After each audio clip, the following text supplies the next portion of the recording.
on the phone right now, we've got the Queen of Mean, Miss Lisa Lampanelli. How are you?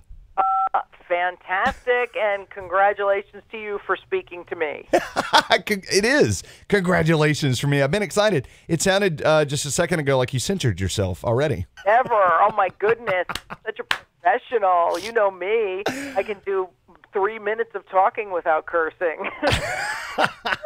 And you've had to work at it. Oh, my God. It's been a lifelong battle, but I think I've done it. How's that? But there you go. And I'm proud of you for trying to stick to that.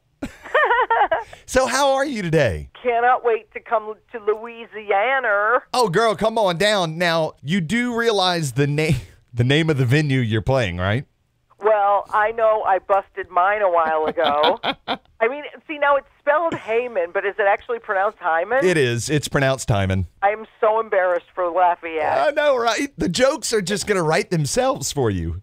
Nevertheless, I'm going to honor you with my presence, so come see me. Do you know the date I'm there? I don't. I do. Saturday, October 10th at the Hyman. Oh, the good thing is it's a Saturday because I like Saturday night crowds better because Friday night they're tired from working, if they're white. But I'll tell you something. They're not going to be tired Saturday, so we're going to do a long, good show and a really dirty one. And I'm going to say everything that I'm not allowing myself to say right now. Oh, fantastic. We can't wait. Cool. Now, look, I've always thought that comedians, you guys, when you decide I want to be a comedian, it's you guys are in the trenches. Now, I know about bands and how they sweat it out in bars and all that stuff.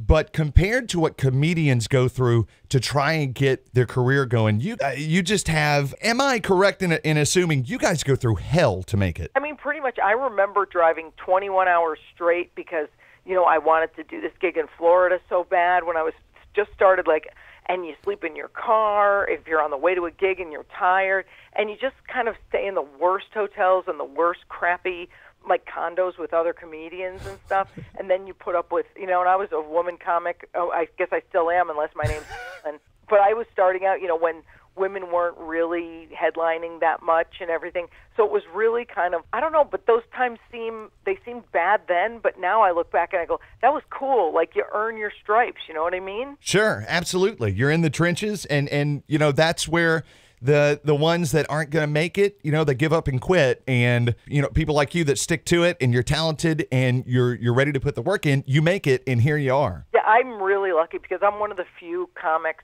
who made it from the club level to the theater level about 10 years ago and never looked back because it's so much better playing to an audience of your fans. When I come down there on October 10th, it's going to be people who bought tickets who really like my comedy, who've seen me on The Roast or The Apprentice or whatever and want to see what I have to say.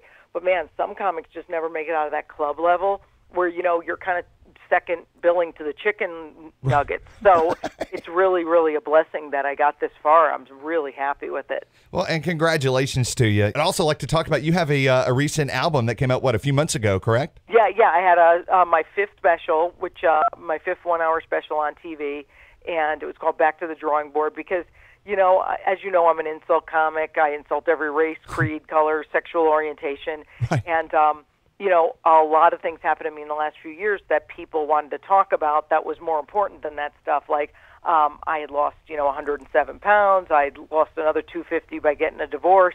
And people were always asking me to tell them the stories behind it.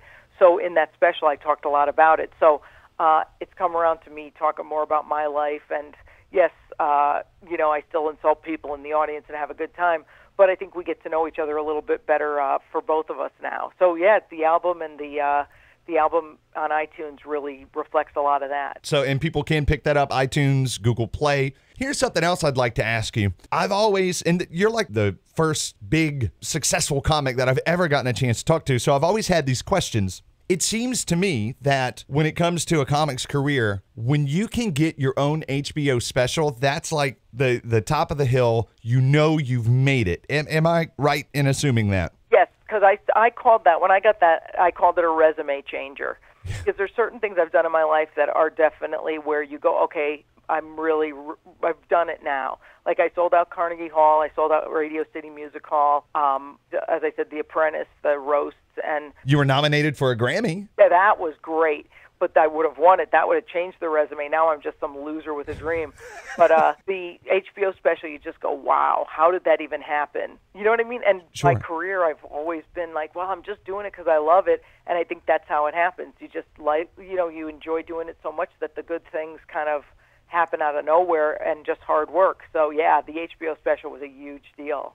And there's a comedy community here in Acadiana and Lafayette. If you had one major piece of advice that you think might make a difference to these local comics that may have dreams to be the next Lisa Lampanelli, what would that be? Well, I always used to joke and say, quit now because you're not as funny as me. But I would say, in all sincerity, if you're not willing to do what it takes, I mean anything, to drive across the country, to stay in crummy hotels for $18 a night, to sleep in your car, to work, do 10 spots, a week by just running around to local open mics, then just don't even bother doing it, because no one makes it without that. Natural talent doesn't do anything. Chris Rock used to do, 8 spots a night in New York City, and he's a natural. So, I mean, the fact is, if you're not willing to put in that work, quit now. But if you are, something good will come out of it. I really think no matter, if you work hard, something's going to happen for you. Yeah, that, I get a lot of local bands that ask me, if I could give them any advice, what would it be? And I usually just say, don't quit. Yeah, I say, you know what, that's the thing. When you're just about to quit, something happens that makes you go, I'm going to stick with it one more time. And that's happened to me so many times in my career that I'm like, all right, that's really good advice. Well, look, we can't wait to see you Saturday, October 10th. Tickets on sale at the Heyman box office, Ticketmaster.com. We do have some free ones. They're available at all area Walmart locations, the UL Student Union, at the Cajun Dome. Ms. Lampanelli, you have been a dream to speak to. I'm charmed. I really appreciate you having me. This was very cool, and it's going to be fun to come down there and see what your town's all about. Cannot wait for you to get here. Lisa Lampanelli, ladies and gentlemen, thank you once again for calling in. Oh, God bless. Thanks, man.